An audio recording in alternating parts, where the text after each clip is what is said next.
Prashanth Kishore TDP కోసం పనిచేస్తున్నారా లేదా? ఒక్కసారి చంద్రబాబుతో భేటీ అయి వెళ్ళాక మళ్లీ కనిపించకపోవటానికి కారణాలేంటి?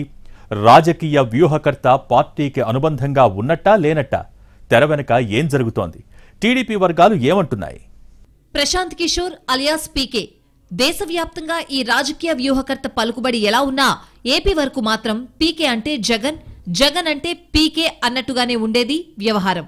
పీకే టార్గెట్ గా టీడీపీ నేతలు నేరుగా కామెంట్లు చేసిన సందర్భాలు ఉన్నాయి. ఈ పరిస్థితుల్లో పీకే ఉన్నట్టుండి టీడీపీ శిబిరంలో ప్రత్యక్షమై సంచలనం రేపారు. ఈ పరిణామం అప్పట్లో ఏపీతో పాటు తెలంగాణ పాలిటిక్స్ లో సైతం కలకలం రేపింది. తీవ్ర చర్చకు దారితీసింది. చంద్రబాబుతో 3 గంటలకు పైగా భేటీ అయ్యారు ప్రశాంత్ కిషోర్. దీంతో ఆయన ఇక టీడీపీకి స్ట్రాటజిస్ట్ గా పనిచేస్తున్నారని అంతా ఫిక్స్ అయ్యారు. టీడీపీ కూడా ఎక్కడా దీన్ని ఖండించలేదు.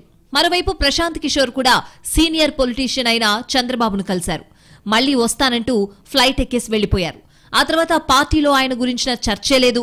ఇదే సందర్భంలో చంద్రబాబు పార్లమెంట్ నియోజకవర్గాల వారీగా బహిరంగ సభలు ప్లాన్ చేసుకున్నారు. దీంతో అసలు పీకే టీడీపీతో ఉన్నారా, ఉంటే ఏం చేస్తున్నారన్న ప్రశ్నలు మొదలయ్యాయి. పైకి కనిపించుకున్న టీడీపీ కోసం స్ట్రాటజీలు రచించే పని మీద ఆయన బిజీగానే ఉన్నారనేది టీడీపీలో వినిపిస్తున్న టాక్. ఎన్నికల షెడ్యూల్ విడుదలయ్యే నాటికే చంద్రబాబు ఓసారి రాష్ట్ర పర్యటనను పూర్తి చేసుకున్నారనే ఫీలింగ్ కలిగించాలనేది పీకే వ్యూహమట. విషయం ఇప్పుడు బయటకొచ్చినా వాస్తవానికి పీకే టీడీపీ కోసం తన పని చాలా రోజుల ముందు నుంచే ప్రారంభించేశారనేది పార్టీలో వినబడుతున్న మాట. చంద్రబాబుతో భేటీ కంటే ముందుగానే కొన్ని కీలక సమావేశాలు జరిగిపోయాయని అంటున్నాయి టీడీపీ వర్గాలు. పీకే వ్యూహాలు పైకి కనిపించవని, ఇప్పుడు కూడా అదే చేస్తున్నారన్నది టీడీపీ క్యాడర్ నమ్మకం. పార్లమెంటరీ నియోజకవర్గ సభల నుంచి వాటికి రా కదలి రా అని పేరు పెట్టడం వెనుక మొత్తం పీకేనే తెర వెనుక ఉండి నడిపిస్తున్నారనేది క్యాడర్ అంచనాట. చంద్రబాబు నిర్వహించే ఈ సభలకు ముందుగా వేరే పేరనుకోవడం, ఆ తర్వాత ఎన్టీఆర్ పార్టీ స్థాపించినప్పటి పరిస్థితులు గుర్తుకు తెస్తూ ప్రోగ్రాంను డిజైన్ చేయడం వంటివి పీకే అండ్ టీం సూచనల మేరకు టీడీపీ బ్యాక్ ఆఫీస్ చేసినట్లు సమాచారం.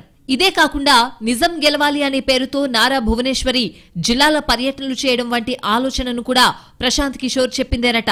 ఆగిన నిజం గెలవాలి యాత్రను కూడా పీకే సూచనల మేరకే తిరిగి ప్రారంభించారని అంటున్నాయి టీడీపీ వర్గాలు. ఇలా మొత్తంగా చూసుకుంటే పార్టీలో పైకి పీకే కనిపించుకున్నా ఆయన పనితనం మాత్రం కనిపిస్తోందని అంటున్నారు.